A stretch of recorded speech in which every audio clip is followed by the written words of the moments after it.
Looking to sound like you know what's going on in the world? Pop culture, social strategy, comedy, and other funny stuff? Well, join the club and settle in for the Jeff Dwoskin Show. It's not the podcast we deserve, but the podcast we all need, with your host, Jeff Dwoskin.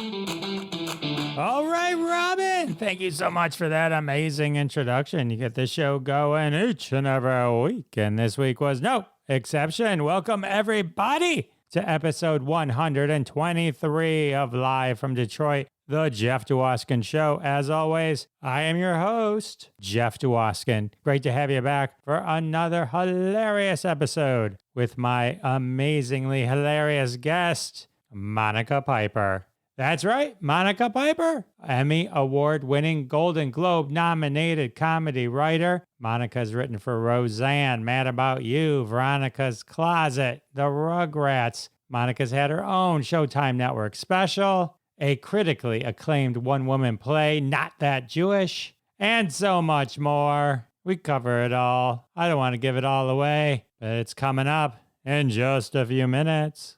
I hope you caught episode 122 with Paul Mercurio. Such an amazing conversation. Paul, of course, you loved him from The Daily Show, The Late Night with Colbert, and his many appearances all over the TV set. I'm kind of excited because locally in the Detroit area, Paul Mercurio is coming to Mark Ridley's Comedy Castle. I know I mentioned Mark Ridley so much. How are they not a sponsor? Anyway, Paul's coming April 5th, 6th, and 7th to the Comedy Castle. But I'm also excited that Craig Shoemaker is coming April 28th, 29th, and 30th to the Comedy Castle. Craig Shoemaker, of course, you remember from episode 14 of the podcast. I've never actually met Craig in person, so I'm excited. I'm going to go out to the show, meet him, and hopefully photos will result. So look forward to that.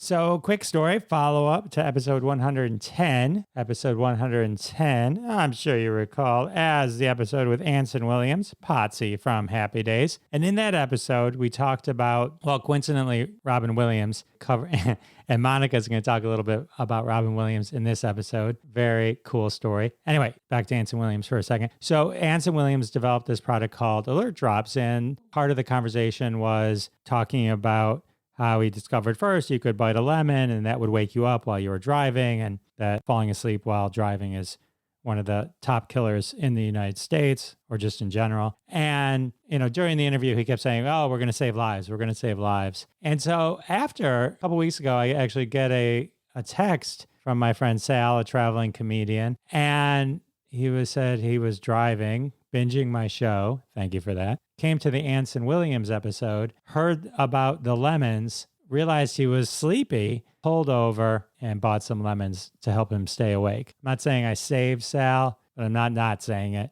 Anyway, making a difference here in the podcasting world. I don't think I shared that story, but if I did, I apologize. I shared it again. Always happy to hear when you put good into the world. If you have your own story, tweet at me at Jeff Dwoskin Show. Love to hear from you.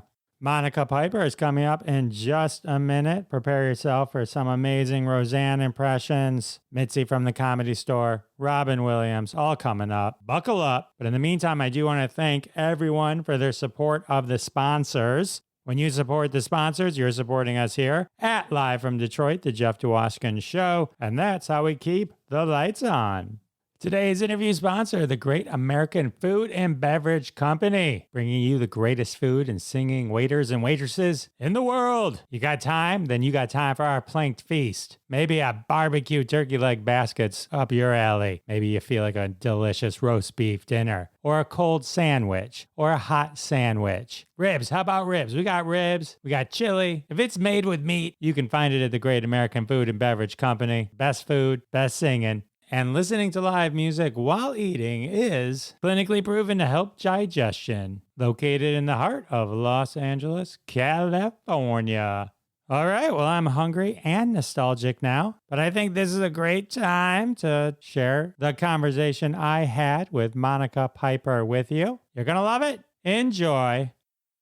All right, everyone. I want to welcome to my show my next guest, comedian, writer, Emmy winner, actor, playwright, Monica Piper. Monica, welcome to the show. Hi, everybody. We'll cover the Roseanne show at some point, but please do go into your Roseanne impression anytime you feel like it. I've heard you do it, and I love. Oh my God, do I really have to? All right. Oh man, too funny. So, Monica Piper, Monica, you are hilarious. You've had a Showtime special. You've written for Mad About You, Veronica's Closet, Roseanne. So much. A one-woman show. The one that people get excited about is Rugrats. Believe it or not, they go, okay, Roseanne, blah, blah, blah. Rugrats, they love that. I was more of a Duckman myself, but I wrote an episode of Duckman, and it was one of the most fun scripts I've ever written. It was I say to people, it's the greatest show that no one ever heard of. I mean, you did. You're a Duckman fan, so you're cool. So many people never heard of it. I didn't randomly pick it up. I knew you wrote for it. I knew you wrote. Oh. Okay, I forgot I sent you a bio. Well, it's your IMDb. I do some research before the show. I didn't just go, oh yeah. Such a coincidence. You go Rugrats. I'm like, I'm a Duckman guy, and you're like, oh, I wrote for that. No, I know it must have been so much fun. It was didn't get its due. It should have gone much longer. Should be around even today. It should be. I mean, it was just hilarious. So dark and so irreverent. You know, it was just such a funny show. But anyway, writing that Duckman got me into Klasky Csupo, which is the company that did Rugrats and the Wild Thornberrys. And you kids of the 90s out there, you know what I'm talking about. Rugrats, that's where you won your Emmy, right? Yes, I did. We submitted my script and we won the Emmy. Yeah, I'm excited about it. How cool is that to win an Emmy? I mean, it's just like, it must be the coolest thing. Well, I actually do a joke about it in my play. I talk about them announcing we were nominated for an Emmy. And I go, oh my God, that's so amazing. I'll have to get a gown. Well, it's the daytime Emmys. Okay, a sassy cocktail dress. Well, it's the creative arts daytime Emmys. It's like on a Tuesday. I go, great, I can go in my pajamas. You know, nobody cared. But it was, of course it was great. You know, there were a lot of people there, and there I was holding the Emmy and making a speech, and it was cool. Yeah, those shows like the Emmys and the Oscars, they highlight certain awards, certain categories, I should say, of their awards. And people don't get, unless they do like a little kind of snippet of, oh, and these are the scientific awards that we gave away last week. You know, like there's so many of those that they give away that most people don't even know exist, but it's awesome. Well, thank you. It says my internet is unstable, and it's like, that's all I need. I'm unstable enough. And now I hear my internet is unstable as well. So let's hope for the best. Well, we'll try and work around it. I'll let you know if you come in and out. On your path to Emmy greatness, there were other milestones along the way. What was your entree into comedy? I read that your father was a comedian. Well, he was not a stand-up comedian. He was actually the first person, had what was called a record act, where he was actually the first person to lip sync to popular records. And his act was called Roy Davis and his Funny Graph instead of phonograph. He was so clever. He was the funniest human being on the planet to grow up with. My father was hilarious. In the months before my son's bar mitzvah, I said, Dad, this is insane. Every time I turn around, it's $1,000. He said, don't turn around. That's hilarious. It's fun growing up with a fun parent. He really was funny. I remember when I was on the road, I was headlining and I called my father and said, hey, Dad, I'm on the same show with my boyfriend. It's so cool. He says, wait a minute, you're on the same show with your boyfriend? I said, yeah. He goes, aren't you the headliner? I said, yeah. He said, so you're dating an opening act? I said, yeah. Well, at least you know he'll be home early. That was my father. Sorry, my voice is so deep today. I did a show today. We had 9,000 rehearsals. And this morning, for some reason, I sound like Ernest Borgnine. I'll just release it twice. Once an interview with Monica Piper and once as an interview with Ernest Borgnine. Oh, man. Okay. So, all right. We're all good. We're all good. So, all right. So you grew up with a funny dad record. That's an interesting thing. The comedian, record comedian. I hadn't heard of that. So that's pretty cool. What led you to kind of doing stand up and improv and all that kind of stuff? Well, I was a high school English teacher outside of San Francisco. I started hanging out at the Holy City Zoo at night where all the comics were. But I really didn't think I would do stand up, but I knew I could do improv. I mean, actually, this is a true story. It won't take that long. I decided when I lived in Chicago before I moved to San Francisco, I joined Second City's Sunday show. So I was doing improv with Second City people on Sundays. And then when I moved to San Francisco, I was still an English teacher, but I really loved doing improv. So I saw an ad in the paper in San Francisco for a comedy troupe audition, something like that. So I went, it was in Berkeley, and I went, I said, where's the rest of the group? He said, no, this is for stand-up. I said, well, I don't do stand-up. I do improv. He said, all right, get up there and improv.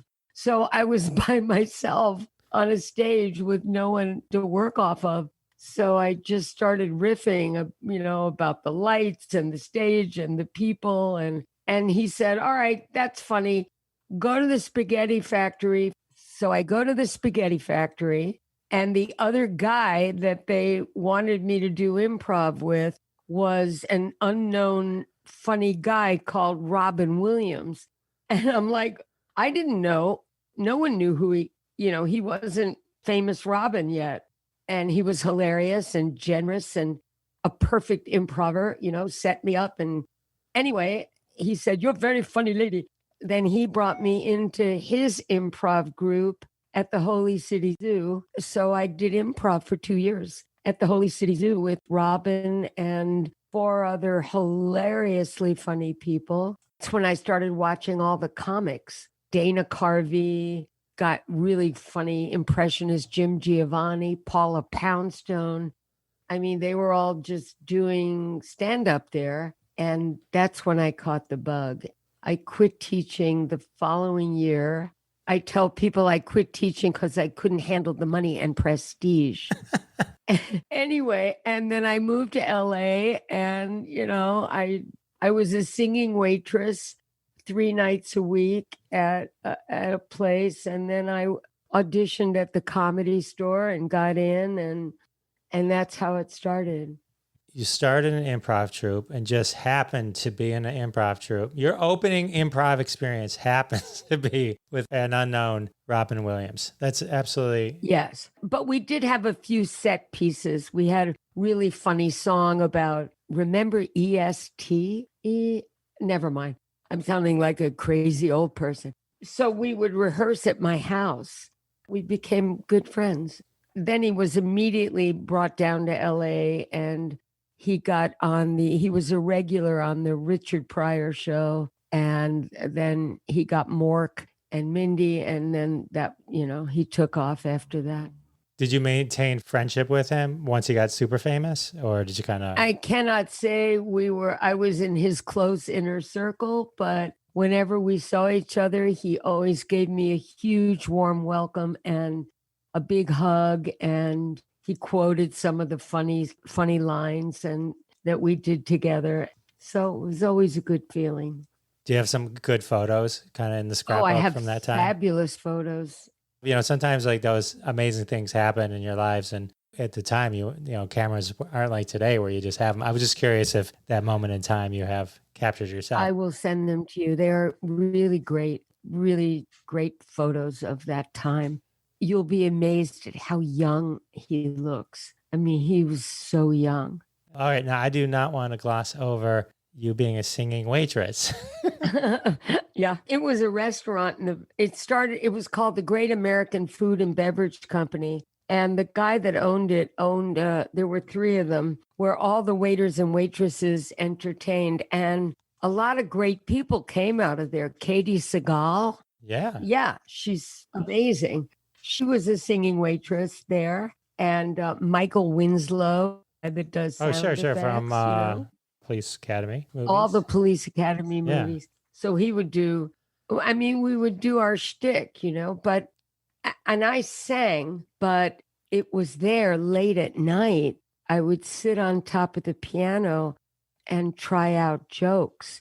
It's before I ever auditioned to become at the Comedy Store. And I would sit on top of the piano and I'd sing the blues, but then it became like a talking blues.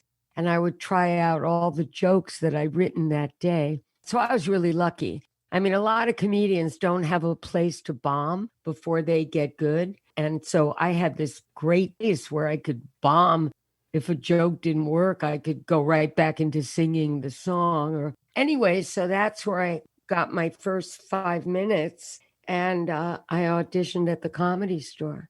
So I was really lucky that I had this place. You'd be delivering a plank of ribs and then run up on stage, sing a song, and the busboy would come up and play the piano, and the cashiers would bang their tambourines. And it just got all insane for like 3 minutes where you'd perform, and then you'd run back to being a waitress again. So it was crazy. The only time I've ever been in a restaurant, Johnny Rockets. We used to have a Johnny Rockets, and then all of a sudden they'd get up and be doing like YMCA on the bar. So was it the same songs you were singing night after night? No, I would switch them up, and at 5:00 you're doing different songs than you're doing at 11:00. 5:00 it'd be like show tunes, a little country western, and then during the dinner rush, that's when I started doing kind of comedy for my customers. I did a thing where did they have Cal Worthington out where you are, the used car salesman guy, or is it just a West Coast thing? I think that's a West Coast. Anyway, this Texas guy goes, "Hi, I'm Cal Worthington, and boy, do I have some used cars for you." So I did a thing where I was Sal Worthington, and I wore this huge, giant cowboy hat, and I sold all my customers like used cars. I sold all the men. Like if he was bald, I'd say, "Look at the sunroof on this guy." Stupid stuff like that. But it got me really great tips. They'd say, "Sell my husband, I'll give you an extra $10. So I did that. Monica, that sounds so fun. Okay, so then you honed on the piano. You got your 5 minutes. I finished watching the Comedy Store documentary, but I'd love to hear firsthand. Like, what did it really mean to audition? Like, how many times did you have to audition? What did that mean at the Comedy Store? At the Comedy Store, like, right? Was Mitzi watching you and like? Oh, absolutely, Mitzi was watching me. Mitzi's voice is a lot like Roseanne's. They sound very similar. So when I do Mitzi, it's sort of a little like doing Roseanne. The date they gave me actually for my first audition, I realized was the same night as the Oscars. And so I called and said, "I really can't come. I'm very sick. I want to do it, but I just can't." Because I knew the audience would suck. Who's not home watching the Oscars, So they gave me another spot the following week, and I got in right away. I got in that night. Oh, so Mitzi just loved you right after bat. Not to say she shouldn't have, because why wouldn't she? But is that normal? Or I wouldn't say. I don't know if she loved me, but she said, "You're very funny, and I love it because you're short." That's what she said. So I'm assuming she was thinking that I would do a lot of short jokes. But Mitzi said to one comic, it was so funny. She goes, "I love your act, but you should dress like a banana." So who knows? But she said, "I love you because you're short." You know about the belly room, right? The belly room is where she put all the women. I got that from the documentary, but is that where you focused your time at the Comedy Store then, at least in the beginning? Yeah, I was. Now, by that time, I had left the restaurant where I was a singing waitress, and I got a job waitressing at the Laugh Stop in the Valley, which was 3 nights a week. I was in the belly room, And 3 nights a week, I was waitressing at the Laugh Stop, where I was watching Elaine Boozler, Gary Shandling, David Letterman. Everybody was there because it was in town. It was another place to work, and it was a paid gig. And it was there, the guy that booked that room, his name was Howard Trussman, great guy. And I said, Howard, I don't know if you know this, but I've been doing stand-up. He said, well, let me see. So I did 5 minutes for him, and he started booking me at all the Laugh Stops on the road. So all of a sudden, I was going on the road as an opening act. That's a whole nother. You want to read a great book about being on the road? Rich Scheidner has a great book called I Killed. Rich Scheidner and Mark Schiff wrote stories that you won't even believe what it was like on the road. I mean, I was a female and there were comedy condos. They didn't put you in a hotel with 2 other comedians for a week.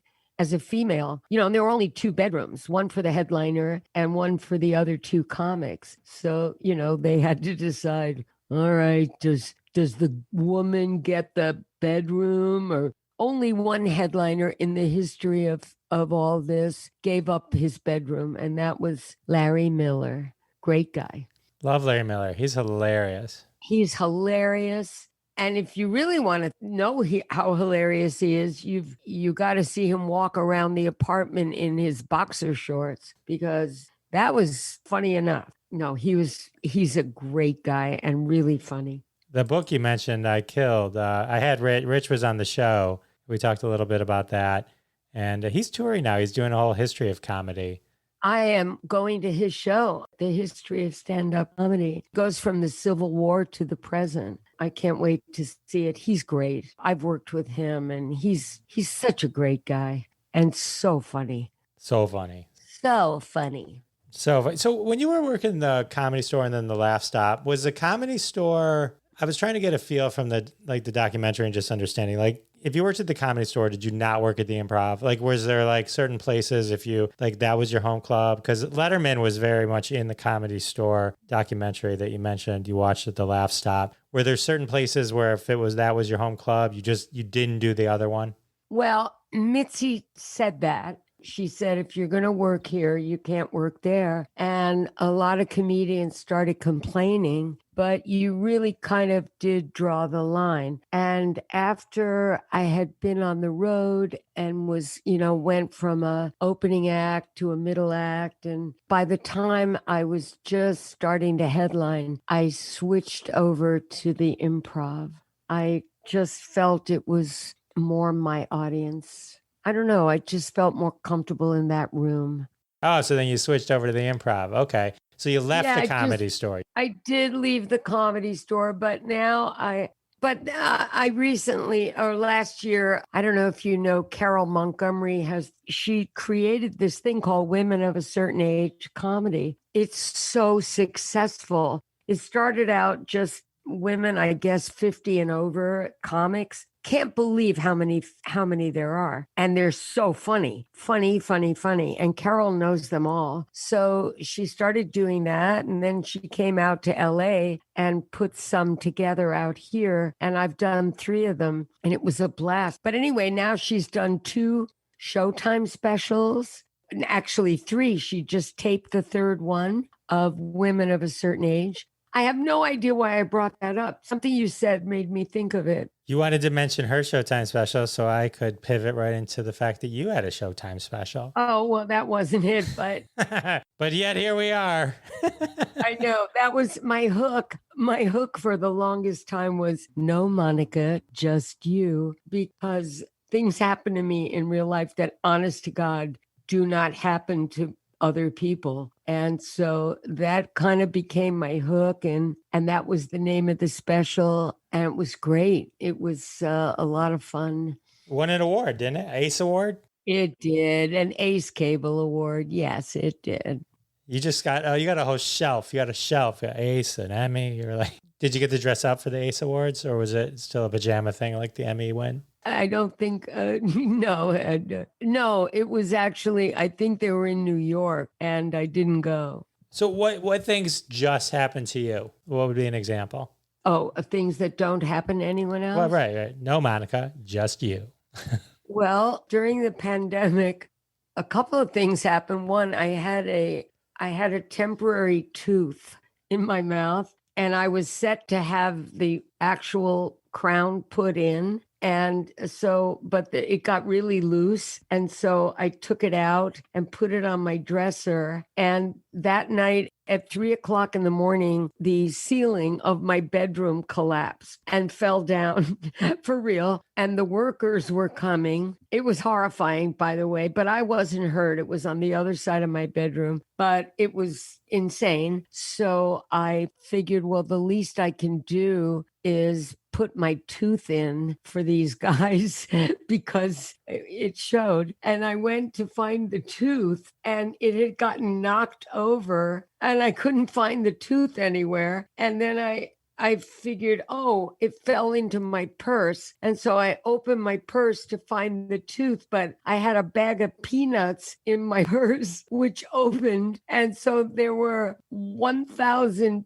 pieces of peanut in there that all looked like they could be a temporary tooth. So who does this happen to where you're trying to find your, I literally couldn't. At one point, I actually put a peanut in thinking it was my tooth, but it wasn't. That is so funny. That's 5 minutes you'll never get back. I know, people. But it really did happen. Things like that. Oh, and I had a Zoom show that I had to do without a tooth. So, that's the kind of thing that happens. Like right now, I'm dealing with the window of my car won't close. The passenger window, because the motor's dead. Because I can't close the window, I can't get the car washed.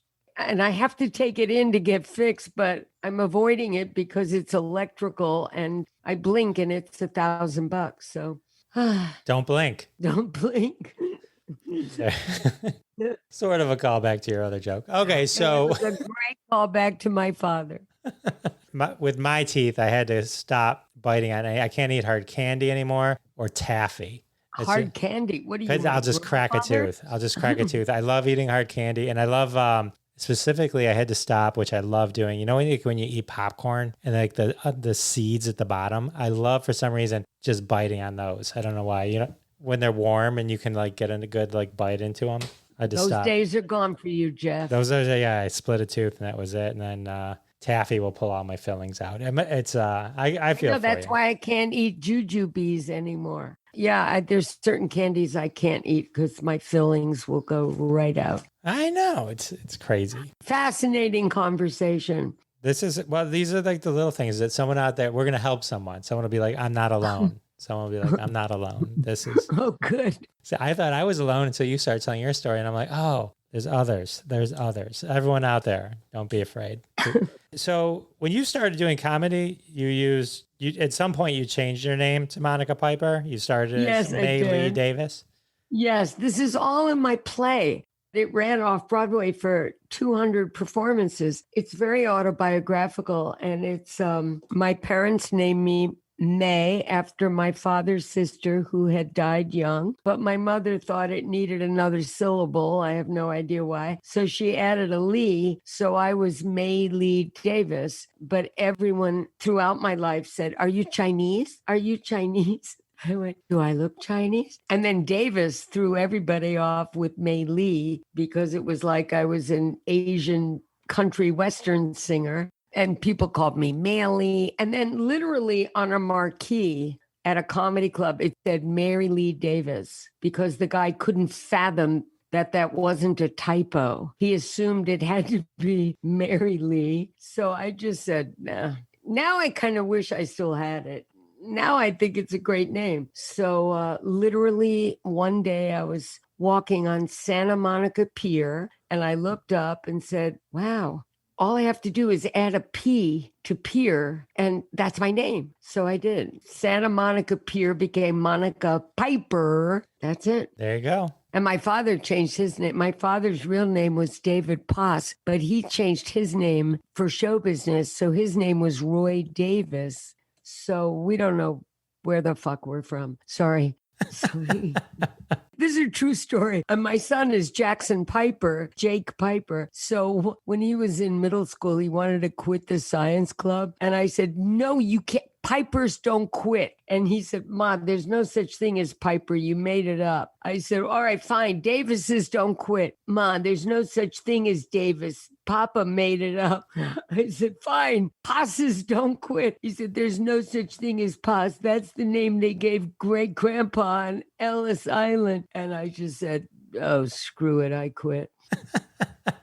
It's always interesting to hear where the names come from. I heard you toured with Jerry Seinfeld at one point. Yeah, I wouldn't call it a big tour, but we did Seattle and San Francisco together. We stayed at an apartment together in Seattle. It was fabulous because I saw a true craftsman at work. He wrote no less than 5 hours a day. And then on stage at night, I'd see him do an hour of a material and then a completely different hour of a material the following night. And it was incredibly inspiring. Yeah, it was great. I love watching him work, but I loved his process. And I absolutely love his attention to the craft of writing stand-up. Where does a comma go to get a bit better laugh? Is a 3-syllable word funnier than a 2-syllable word here? And I see so many comics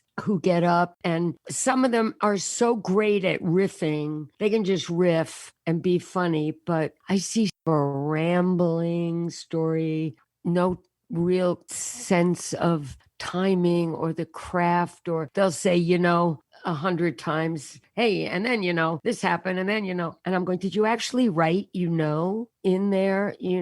I'm just a stickler for I really love the craft of writing great stand-up. I love it. And I really respect those people who honor the craft. Here's a great Seinfeld story. We were on the road somewhere else. I think it was Arizona. And the opening act had like this pad and pen and said to Jerry, can you give me the names of the Tonight Show and Letterman bookers and their numbers? And Jerry said, why don't you just take that pad and pencil and write comedy for 5 years and then come back and ask me? Obviously, the guy wasn't ready to get those numbers. That's great advice that he probably hated. Who cares? It's great advice. No, I'm saying like the guy getting it didn't realize it was great. Probably didn't even realize how great it was. Right. Yeah. Like, thanks a lot. You suck.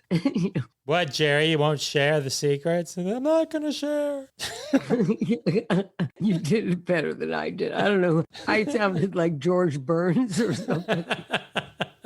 Where in the timeline did you get that call from Roseanne? That's an amazing story. First of all, I was with Roseanne on her first Tonight Show shot. I was in the green room, myself and another comic named Jackie Diamond. We're the two people that kind of helped shape that 5 minutes. She had the material. Don't get me wrong, but we kind of helped her put it in order and everything. So we were friends. I met Roseanne in Denver. I was the headliner and she was the open micer at the Denver Comedy Works. And she said, oh God, you got so much material. You want to write? And then she came out and she did that Tonight Show shot. And she literally was an overnight success. And then she got her series and that was it. I never heard from her again after that. Now it's years later. My son at that point was 6 months old and I had been taking him with me on the road. My kid and I just threw him in a suitcase and we went to comedy clubs all over the country. Anyway,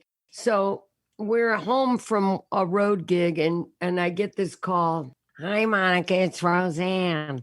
I went, well, hi, how are you? She goes, I heard about the baby. That is so cool. So I said, well, thank you. So that's all. She didn't really care to hear about the baby. Anyway, she said, we need a strong female voice on the show. I want you to write on the show. So I went, oh my God. I'm thinking to myself, oh my God, this is the #1 show in the country. It means I could get off the road. I could start my career as a sitcom writer. I could be making sitcom money. Oh my God. This is like my life literally just changed. So I thanked her. I said, yeah. Now, what she didn't say was, oh, that cute baby of yours? Well, you're never, ever, ever going to see him again. Because I had no idea I'd be there till 4 a.m. and, have a daytime nanny and a nighttime nanny. And I was truly torn when I worked on that show because,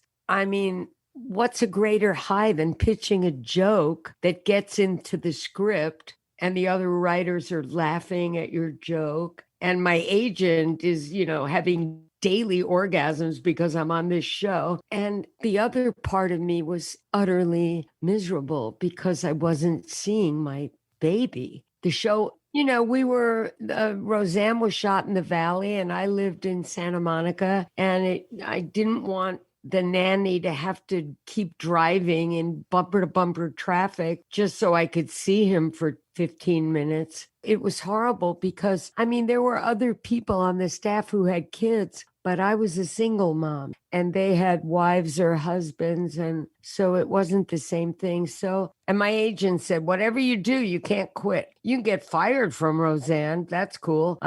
So many great writers have gotten fired from Roseanne, but you cannot quit a hit sitcom or you won't work. So I stuck out the season and we won a Golden Globe, and that was cool. But as soon as the season was over, I just had to make a choice. I hated getting off the sitcom track, but it was just temporary. But I did, and I went back on the road with my kid, where instead of spending no time with him, I was spending all my time with him, and it was great. And that ended when he had to go to preschool. And that's when I started writing for Duckman and then Rugrats and all that. When he was old enough, I was really lucky because I got a job on Mad About You. And that was great. It was 6 minutes from my house. So the nanny brought him over every night for dinner and we had a great time. But we had all those years between him going to preschool and me writing on Mad About You, I was writing from home and I was with him constantly. It was great. That's awesome. Mad About You is one of my favorite shows ever.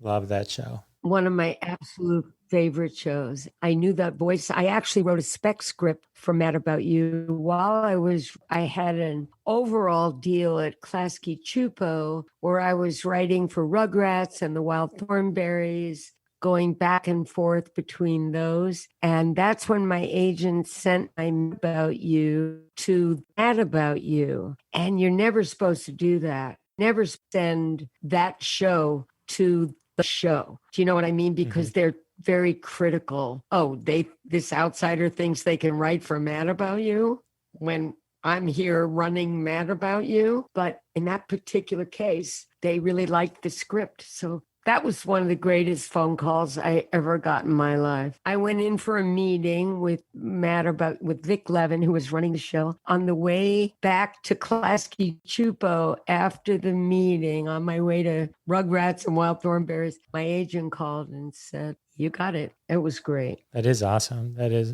so cool. I love the banter between the two of them. Helen Hunt and Paul Reiser is just so good. And they picked it right up when they redid the new 10 episodes or so they just did. The two of them were just great again. Paul, let me tell you, Paul Reiser is one of the greatest guys you'll ever meet. Not only really funny, but just such a great guy. He loved being involved in the writer's room. He just loved all that hands-on with the writers. And he was just so complimentary and laughed so hard at other people's joke that they were writing for his voice. That's so cool. My friends and I, we got real worried about Paul Reiser recently. He was on the Kaminsky Method because they made him look so old on that show, or much older than he is. And we're like, oh God, what happened to Paul Reiser? And we realized, they were just trying to make him older. Well, no, he is older, but he didn't look like, in the other things he was doing, he didn't look like he did on the Kaminsky Method. Oh, God, I know. What's next? Tell me more about, you just landed a short indie movie. Tell me more about that, actually. Let's talk about, is it a name? Is it a release date? Is it out already? Yes, it's called Grandma Bruce. It hasn't been released yet. We just filmed it. It's it's called Grandma Bruce, and I'm Grandma Bruce. I saw a picture of you as Grandma Bruce on your Facebook page. Oh, right. Yeah. They got you all Golden Girls. You look like you could be on the Golden Girls or something. I know. And a lot of people said that. And it's a great story. It's about a young lesbian woman who's on her way to meet her girlfriend's parents, and she's feeling very insecure about her choices. Her dead grandmother, shows up in the car in her rearview mirror. The bulk of the movie is the interaction between us, where we both come to terms with her choices. At first, I'm against them, not being a lesbian, but trying to wear goofy hats and looking so, you got to fit in. You want them to like you. And then it goes on this journey of her grandmother remembering when she was a young woman, all the things she had to do to fit in that she wished she hadn't had to do. And so it's really a revelation for both of them. And at the end, she says, you got to do what you got to do. And it's really a beautiful little short movie. And it'll be out next year. They said it's going to hit all the film festivals and everything. So anytime I can act, I'm happy. Well, then I'm happy that you got to act. That's so fun. That's so cool. All right. Well, so we'll look for that. And then I think the final thing that we should talk about is Not That Jewish, your awesome off-Broadway play. Well, first it was commissioned by what was then called the Jewish Women's Theater in LA, which is now called The Braid. They commissioned me to write it. I had performed in many of their salon shows with all these original stories. And they did, and it opened there at their theater called The Braid. And it was supposed to run for 6 weeks, and it ended up running for 16 months. A New York producer heard about it, and he flew out to come see it. And next thing I know, we're opening off Broadway at at New World Stages. And it's an autobiographical play that's very funny, but it's very moving. A lot of stand-ups do one-person shows, and some of them end up being stand-up with furniture. You know what I mean? It's like, okay, you're basically doing stand-up, but you're doing it on a set. This wasn't that. This was a real play with a real beginning, a middle, and an end, and about the adoption of my son, about the death of my father, about I actually auditioned at the Comedy Store on stage. There's a brief moment where the whole stage becomes the Comedy Store. And it's about that. And it's about winning the Emmy for Rugrats and how cool it was that it was my son's favorite show. When I was writing on Mad About You and I had a script due, I had to say to my kid, I can't play with you right now. I can't. Mommy has a script due. Mommy. And this is a true story. I said, Mommy has the script due, so I bought you all these frozen kids' cuisines. You're going to love them. And so don't ask me to cook or buy food for 3 days because Mommy has a script due. And then we were out of milk and we had to run to Bob's Market, which is the hub of political correct Santa Monica. And we're in there rushing because we were out of milk. He passes the produce section and my son says, Mommy, broccoli, because he loved broccoli. And I said, I told you no. And these women, their jaws dropped. Excuse me, we've never met, but did you just tell your son he couldn't have broccoli? And my son says, yeah, she has a script due. So worst mother in the world. The beautiful part was when I was writing on Rugrats. After that, I went back to Rugrats. After Mad About You, I wrote on Veronica's Closet. After Veronica's Closet, they asked me to come back and be the head writer of Rugrats. So I did. And that was so beautiful because instead of saying to my son, I can't talk to you now, I have a script due, I could say, Jakey, come here, I need a joke for Chucky. Because he loved that show. Say, oh, well, what if blah, blah, blah, I go, that's great. I can work with that. That's really cool. What's next for the play? I'm turning Not That Jewish into a memoir, adding a lot of extra stuff. And so when we do tour, I'll have a book you can buy. There you go. Everyone loves a nice takeaway, and then they can meet you after, and you can sign the book. That always makes people buy it, I think. Exactly. Sounds like a gold mine. One more thing. This whole other thing I do, by the way, is called Find the Funny. Oh, that's your keynote stuff that you do? I was the closing keynote speaker at the Irma Bombeck Writers Workshop, at the Central Coast Writers Workshop, at the Central Coast Women's Conference, and a whole bunch of health organizations, Premier Oncology. And I love doing it. It's basically tells you how to deal with stress by opening your eyes and your ears and looking around and finding the funny, because there's funny stuff going on all around you. It's just a way to take a stressful moment and put your head in the right headspace to see what's funny about it. It's a workshop with great tips and techniques that I figured out over the years how to take even the worst situation. I mean, even I'm talking death. I'm talking I had cancer and I had to find the funny during that whole period. It really works. I swear to God, it really works how to beat the stress and find the funny in your life. I believe in that too. And people can hire you to come to events and do that kind of stuff. Do that type of speaking. Absolutely. That's what they do. Awesome. Hire me. Email me at monica@monicapiper.com. And if you want me to find the funny for your organization, you can go to YouTube and look up Monica Piper, Irma Bombeck Workshop, Monica Piper, Premier Oncology, and you'll see some examples of what I do. Awesome. Monica, you've had such an amazing career and you continue to have such an amazing career. I thank you for sharing all these stories with me. It was so fun talking with you. And I'm glad this wasn't video because I'm in my pajamas, people. 12 minutes after 2 in California, and I'm still in my pajamas. There's no shame in that. There's been days I've spent the entire day in my robe, and my wife threatens to kick me out if I don't put real clothes on. So I'm with you. Today I'm going to, because I had a big Zoom show yesterday. Today I'm going to put on my Dodger hat. Go Dodgers. Go Dodgers. All right. Thank you, Monica, so much. I had a blast. This was fun. I had a lot of fun. I hope I didn't talk too much. I hope anything I said made sense. And I had a great time. Thanks, Jeff. Bye, everybody. You were awesome. And thank you so much. All right. How awesome was Monica?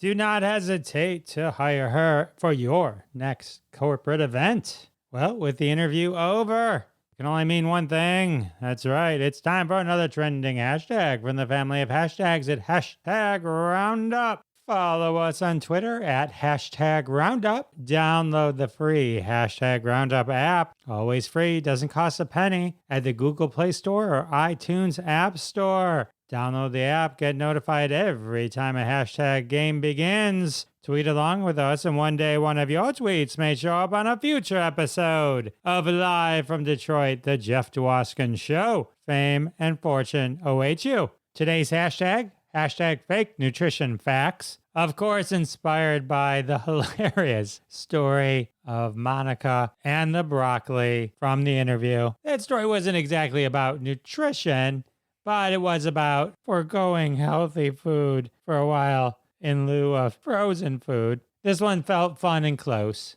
I went back into the archives for this one. This one's from 2016. A lot of people are going to get a little like, what's going on with this retweet? But here we go. Here are some fake nutrition facts from hashtag fake facts, the only game on Twitter where it pays to know nothing and make everything up. Here we go. Hashtag fake nutrition facts. Putting a carb in your apple bong helps digestion. Calories don't count on your birthday. These are some great examples to kick off hashtag fake nutrition facts. Here's some more for you to plan your diet by. A whatchamacallit has all the vitamins you can't pronounce. Eating carrots will make you grow a bunny tail. Hippity hop over here. Protein shakes bring all the CrossFitters to the yard. Kale ruins your credit rating. Oh, that one's true, actually. Pancakes made by demon children have no calories. That was by Tara Strong. It is much easier to burn off pizza calories if you eat several at once instead of one pizza a day. That is true. I proved that in college, I believe. And our final hashtag fake nutrition facts to get you going on your day. You should avoid investigating the food pyramid because of the curse of the mummy. Ha ha. All right. Those were some great hashtag fake nutrition facts. If you got your own, tweet it. Tag us at Jeff Dwoskin Show. All those tweeters will be retweeted at Jeff Dwoskin Show. Show them some love, as they'll be shocked to see a tweet from 2016 suddenly get a like and a retweet. Well, that's it. That's the end of the hashtag game. The interview's over. It can only mean one thing. Episode 123 has come to a close. I want to thank my special guest, Monica Piper. And of course, I want to thank all of you for coming back week after week. It means the world to me. And I'll see you next time.